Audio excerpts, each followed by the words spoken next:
Hello everyone.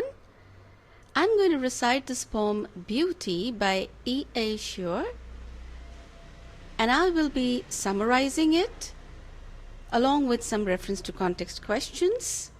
So stay with me and enjoy. Beauty is seen in the sunlight, the trees, the birds, corn growing and people working or dancing for their harvest.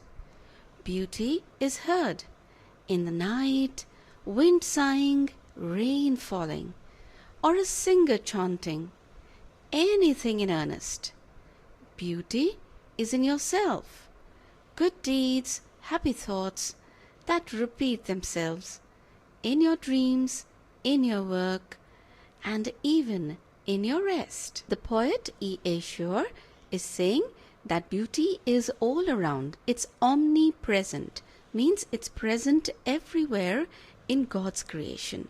It's in the sunlight, it's in the trees, birds, maybe a farm of corn. It looks so beautiful. People working in that farm, and after the harvest, when they cut their crops, they are enjoying, they are dancing, they are celebrating a good crop of the year. Then beauty, E-Eeh-Shure is saying, you can hear it too. You can hear in the chill of the night. Even silence is beautiful. The wind, the sigh of the wind, as if the wind is sighing like a human being. And most importantly, E-Eeh-Shure is saying that the most beautiful thing is within you. How? It's in our happy thoughts, the thing that we do for others which gives us happiness and others happiness, are happy deeds. Deeds means your work, and then you dream about those happy thoughts that you did something for someone. So this is a thing of beauty, and if this is a thing of beauty, then it will be a joy forever. Okay, now we'll discuss the poetic devices. Poetic devices. First is imagery. Very strong imagery he has used. What is imagery? It's a type of poetic device that probably it sparks off the senses. In other words, it makes us see, hear, and even feel the poetry. I'll explain it to you. In this poem, the poet has used visual imagery when he says beauty is seen. Olfactory imagery, that is beauty is heard. Sensory imagery also has been used when he says beauty is in yourself. Another poetic device used here is repetition, something which is repeated.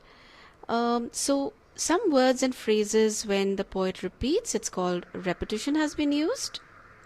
A very little personification also can be seen. Focus on the line wind sighing.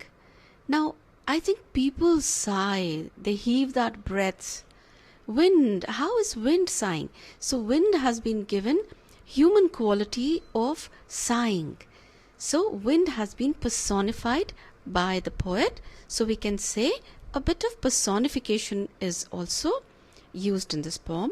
Coming to the rhyme scheme. The rhyme scheme is not same in all the stanzas. The first stanza's rhyme scheme, if I were to tell you, it is A, B, C, D, E. So I'm sure you know how to figure out the rhyme scheme. You need to focus on the last words of each line and see are they sounding same or not. Accordingly, assign letters to them. Okay? Now, coming to the reference to context question. So, for example, we say, good deeds, happy thoughts that repeat themselves in your dreams, in your work. Now, the question can be, these lines have been taken from which poem? So, you need to write the name of the poem, write the name of the poet, then you need to write the name of the poet, which poetic devices have been used here, then you can write the sensory imagery has been used over here. Alliteration also has been used, that repeat themselves, right? Okay. Now, Okay, now long answer questions. First one, list out some other things that you find beautiful. It could be in nature, it could be in your room. Don't be materialistic, just think beyond, the deeper meaning of beauty. Don't repeat the ones which are already printed in the poem. Second question is, how can we feel happy by doing good deeds? How can that be termed as beautiful? So that brings us to the end. I hope this video was of some use to you, a little helpful in revising your poem. Keep watching. Thank you.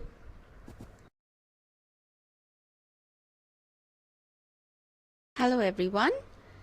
I'm going to recite this poem Beauty by E-Eeh-Shure, and I will be summarizing it along with some reference to context questions.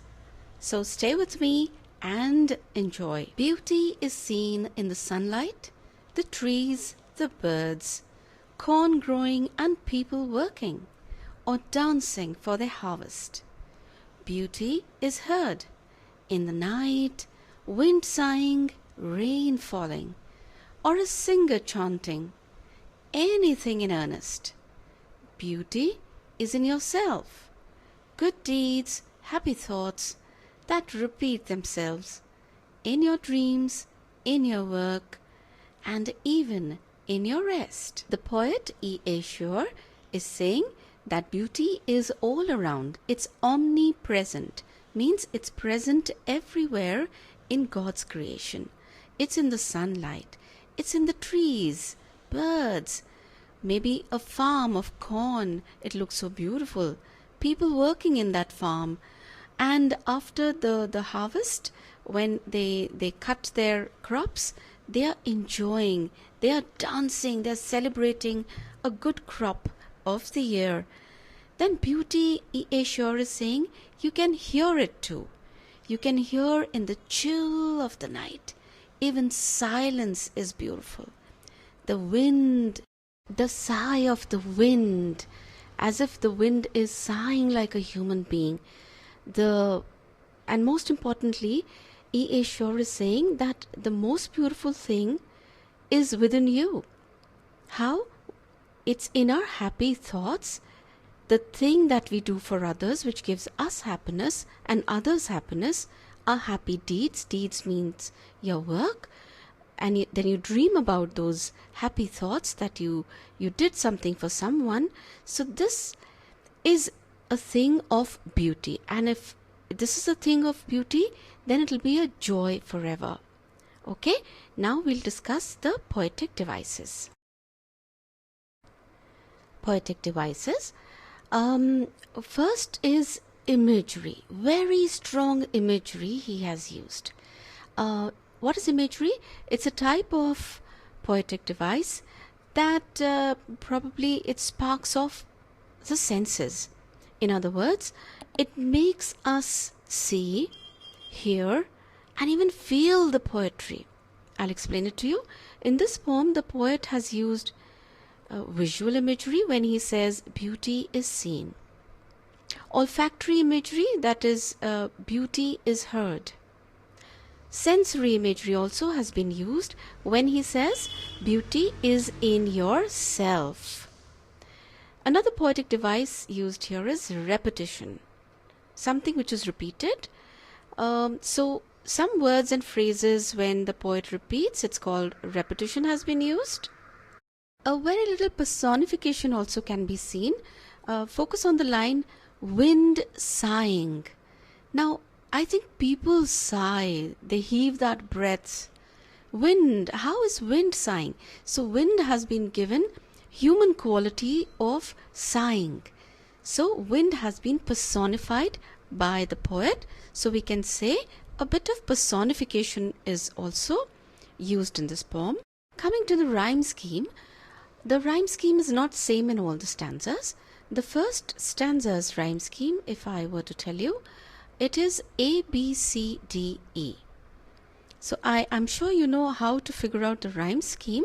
You need to focus on the last words of each line and see are they sounding same or not. Accordingly, assign letters to them. Okay? Now, coming to the reference to context question.